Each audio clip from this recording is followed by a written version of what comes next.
There's something very weird going on with this Charlie Kirk situation. I don't think we've ever seen anything like this before, ever. Charlie Kirk was murdered in broad daylight, in cold blood, in front of thousands of people. Now, when the incident first happened, within minutes, they told us, we got our guy. We got the suspect in custody. But after being told that this was the shooter, that this was the guy who killed Charlie Kirk, even the optics showed that he was a criminal.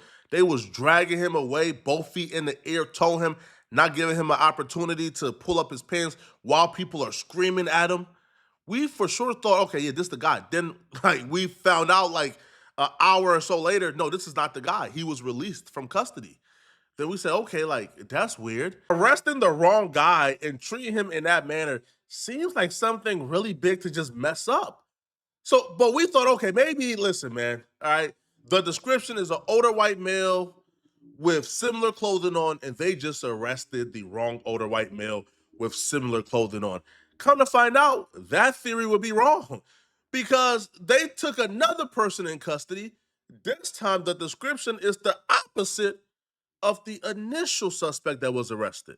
Well, I mean, one thing we also learned was that the gun wasn't recovered at the scene. So it sounds like he managed to do his pre-operational planning, find that spot, line it up where he thought, his victim would be, take out Kirk with a single bullet, pack up the weapon, maybe break it down, put it into a smaller bag. If you get off that roof, you have access right to a parking lot where he could have easily gotten into a car and left. In the video canvas, what we don't know. Did they get a good image of him, or was it just the clothing? Were they able to get a license plate reader of a car leaving that took them to a name? But we know there's an individual about 25 years old who's in custody as that person of interest. But this is where it starts, not where it finishes. That means getting, as Evan pointed out, a search warrant for the house, a search warrant for the car. Do you then recover the gun? Can you match the ballistics? They have a lot of work to do tonight. And they have to figure out, was he acting alone? Who else is there? Who's he in communications with? They have a lot of work to do tomorrow, too. That left me even more confused. So the suspect is actually 25 years old, and he actually doesn't fit the description of the 60-plus-year-old man y'all arrested initially at all. Then why was a 60-plus-year-old man arrested in the first place? That was my first sign. Okay, yeah, there's something confusing going on. I don't feel like the personnel know what they're doing at this point in time as they investigate Charlie Kirk's murder at all. But at this particular point in time, they believe the 25-year-old that was in custody was the shooter. The FBI director, Kash Patel, he even came to Twitter with a fist in the air, letting people know, we got our guy. We arrested Charlie Kirk's shooter. He's in custody at the moment. Kash Patel writes, the subject for the horrific shooting today that took the life of Charlie Kirk is now in custody. Thank you to the local and state authorities in Utah for your partnership with FBI. We will provide updates when able. So, bro, when you're thanking them for their work, it kind of had the tone of, the investigation, it's a wrap. All right, we got our subject in custody. We're going to move forward investigating him, trying to get the house subpoena, the house search, and things of that order. He was speaking as if it was a done deal, as if it was a wrap. But usually when it's a done deal and it's a wrap, we would have the name of who the shooter is. We'll have the picture, the image of who the shooter is. We'll have an idea of what the shooter's identity is, but that never came out. And minutes went by and videos began to surface of what people will say is the alleged shooter that was arrested and put in custody at the moment.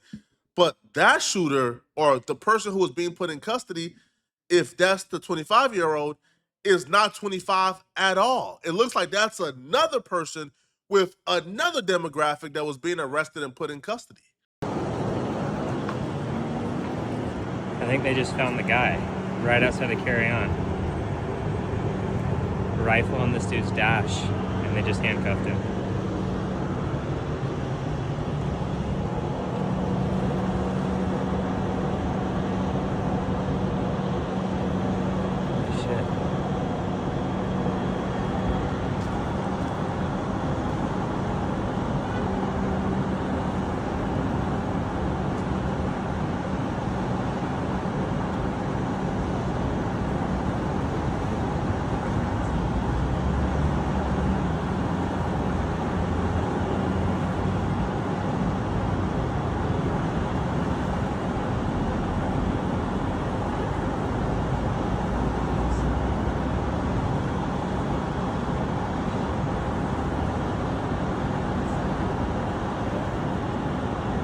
know about y'all. That don't look like no 25-year-old.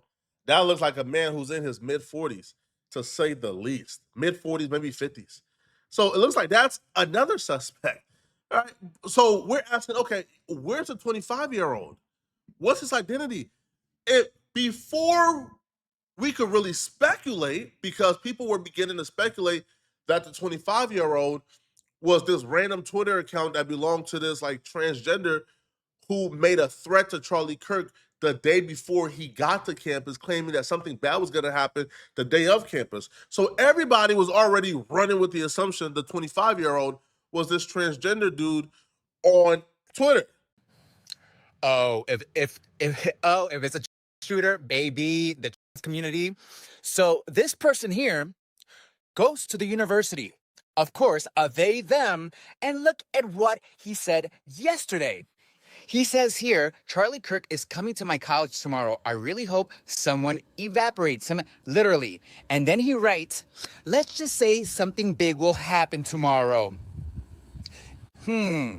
So a student is saying this yesterday, and I also find it very, very odd that the person asking the question was asking Charlie about shooters before he got shot. So FBI, Cash Patel, whoever the fuck this dude is, yeah, I think you should look into this.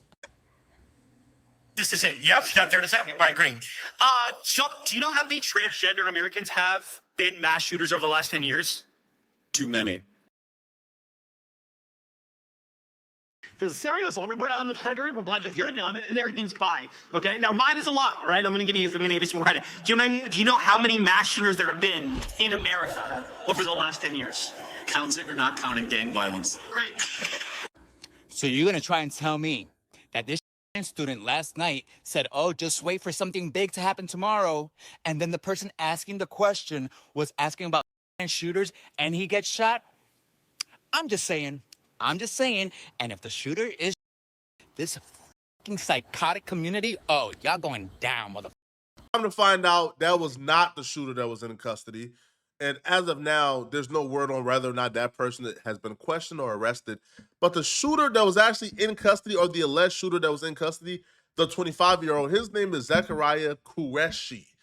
And up until about an hour ago, everybody was reporting that this was the guy who killed Charlie Kirk. Come to find out, that's not true. But then Cash Patel came back to Twitter and let us know, yeah, sorry, we thought we had him. We don't got the shooter, people. The 25-year-old that we had in custody, we released him because he had nothing to do with it. See, Cash Patel took to Twitter and he says, the subject in custody has been released after an interrogation by law enforcement. Our investigation continues, and we will continue to release information in interest of transparency. There's something scary and spooky going on here, bruh. The shooter was able to shoot Charlie Kirk precisely, and he was able to aim and hit his mark 200 yards away on his belly, on a roof, hit his target, and he was able to pack up, break his gun down like this, pack it up, and get out of there before being identified, seen, or caught by anybody? Nah, that was a professional who did that, bruh. It had to be a professional now. Had to be, man. Yo, to pack up that good, nah, come on, bro. Nah, man.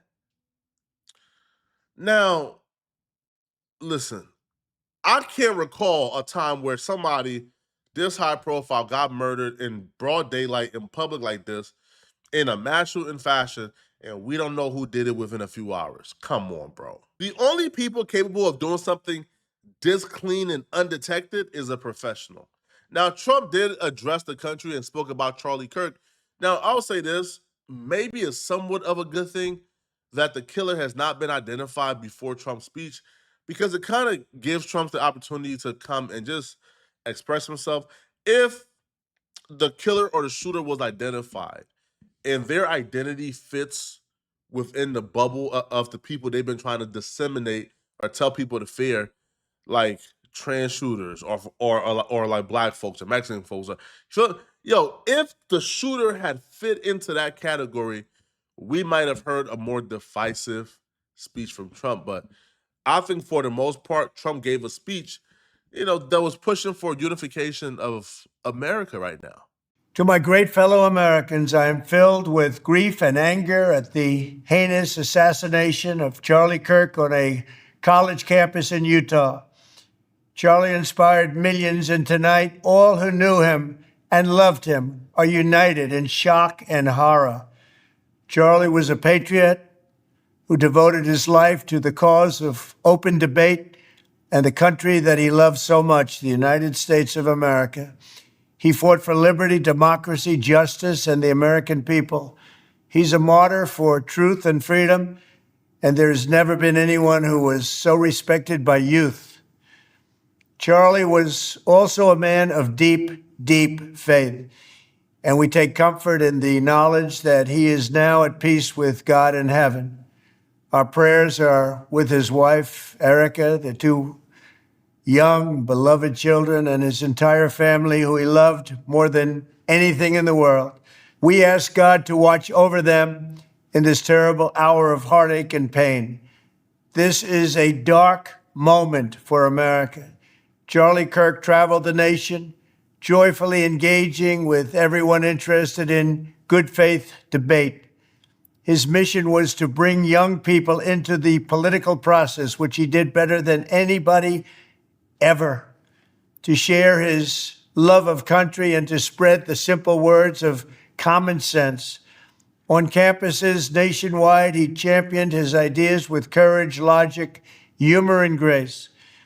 It's a long past time for all Americans and the media to confront the fact that violence and murder are the tragic consequence of demonizing those with whom you disagree day after day, year after year, in the most hateful and despicable way possible.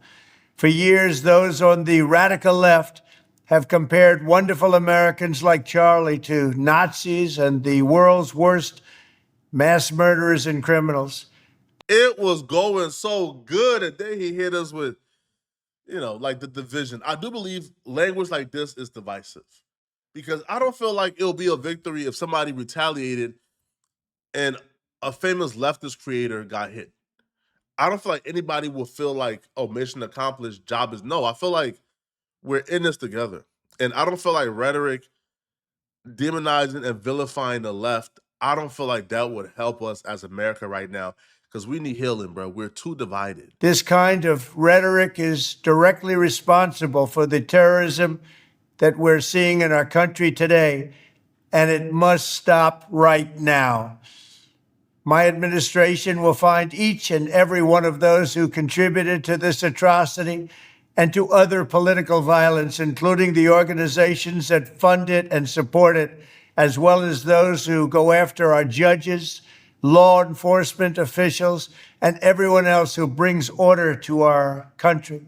From the attack on my life in Butler, Pennsylvania last year, which killed a husband and father, to the attacks on ICE agents, to the vicious murder of a healthcare executive in the streets of New York, to the shooting of House Majority Leader Steve Scalise and 3 others, radical left political violence has hurt too many innocent people and taken too many lives.